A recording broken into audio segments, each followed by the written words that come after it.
noches. Hasta Buenas la noches. próxima. El gobierno advirtió que si se ratificaba el fallo contra la Argentina por la estatización de YPF sería incumplible. Esto impactaría en las posibles inversiones en el país. Para analizar este tema estamos en comunicación con Carlos Arazaga, economista y asesor de la Reserva Federal en Dallas. Carlos, buenas noches.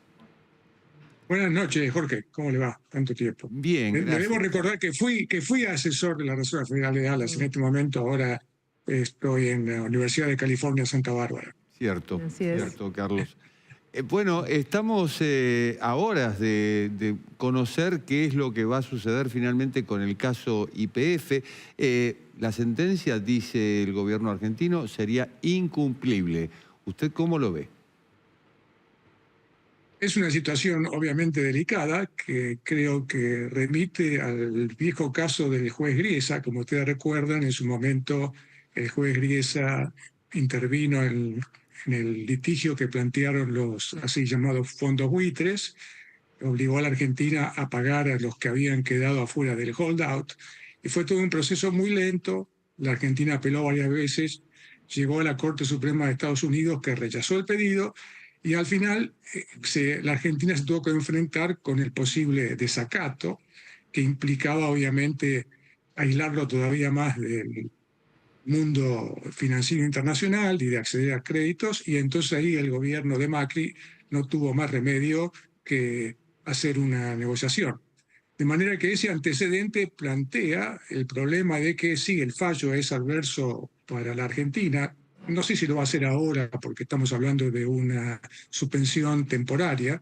La resolución de la causa de fondo será tal vez después de las elecciones en el 2026, pero si fuera a llegar adversa, enfrentaríamos una situación muy parecida a la que se enfrentó después del juicio de los holdout de Griesa. O sea que habría que tener en cuenta qué es lo que va a pasar, porque si el juicio es adverso, y nuevamente estamos hablando tal vez de 2026, la Argentina va a tener que hacer algún tipo de oferta para poder volver a los mercados internacionales, que es esencial para que muchos inversores extranjeros puedan tener la venia de sus sucursales bancarias o entidades financieras para invertir en la Argentina.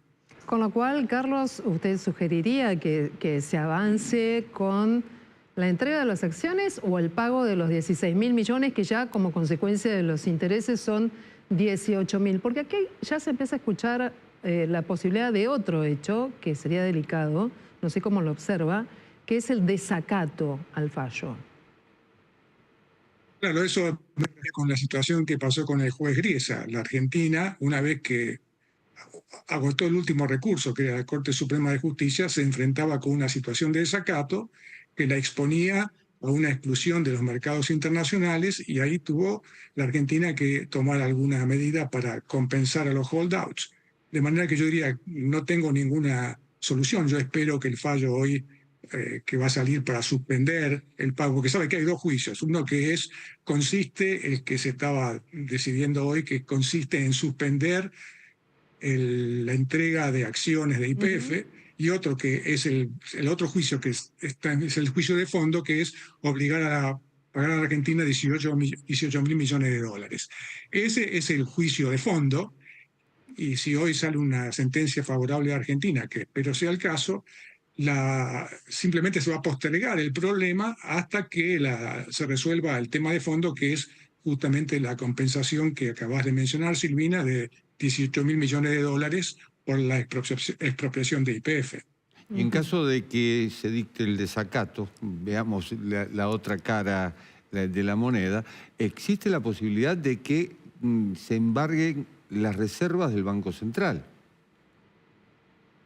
No estoy al tanto de cuáles son las ramificaciones judiciales. Yo no creo que sea posible, que sea practicable ese tipo de sanción, pero el problema es que, nuevamente, muchos inversores internacionales requieren que la Argentina esté en buenos términos, tanto con los inversores como con la Corte de Estados Unidos. Si eso no pasa, limitaría mucho la posibilidad de atraer inversiones importantes a la Argentina. Eso fue lo que llevó al gobierno de Macri a tratar de encontrar una solución a los holdouts, Y como te digo, Jorge, yo creo que el problema de fondo va a estar en el 2026 y el gobierno tiene que estar pensando qué pasa si supongamos que hoy el fallo es positivo, en el sentido de que se le permite a la Argentina suspender la transferencia de acciones que le fue requerida ahora, pero el problema se patea para el 2026 y vamos a enfrentar nuevamente una situación parecida tal vez a la que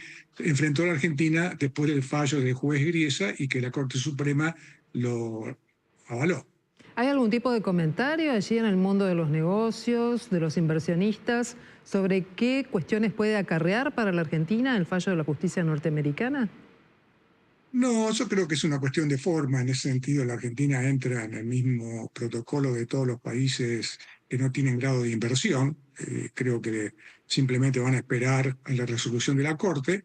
Pero lamentablemente, como estamos hablando de el juicio de fondo va a tardar un año, por lo menos más, en resolverse, va a plantear una gran incertidumbre y nuevamente limitar la posibilidad de muchos inversores institucionales, como compañías de seguros, compañías de pensiones, de invertir en la Argentina, justamente porque en sus estatutos se le impide hacer eso con países que no están completamente en regla con la justicia de Estados Unidos. Carlos, una duda. ¿Este caso, así como el prontuario de impagos de Argentina, influye en el riesgo país que no baja? Obviamente es una de las tantas manchas en el tigre. Seguimos, pero digamos, hay muchos problemas, como lo hemos planteado en algunas ediciones anteriores. El problema es la historia de Argentina, y aunque el presidente Milei claramente ha dicho que no va a aflojar con el déficit fiscal, que va a seguir generando déficits primarios como para sustentar el valor de la moneda e impedir la inflación, el problema sigue siendo qué pasa cuando el presidente Milei no está, porque ya hemos visto que en el Congreso ha habido algunos representantes que están tratando de aumentar el gasto. Entonces el inversor extranjero se pregunta, bueno, pero esto es una cuestión del presidente Milei que cuando se vaya va a desaparecer, o es un cambio en la perspectiva que los argentinos tienen sobre cómo tratar a los inversores extranjeros. Entonces es un tema que sobrepasa, como creo lo he dicho varias veces, a esta administración. Es un problema más del pueblo argentino que tiene que decidir si vamos a seguir con la filosofía de que confiscando al capital se puede seguir creciendo. Un problema estructural y no coyuntural. Carlos Arazaga, un gusto como siempre. Muchísimas gracias. Gracias, Jorge. Gracias, Silvina. Buenas noches. El huevo es una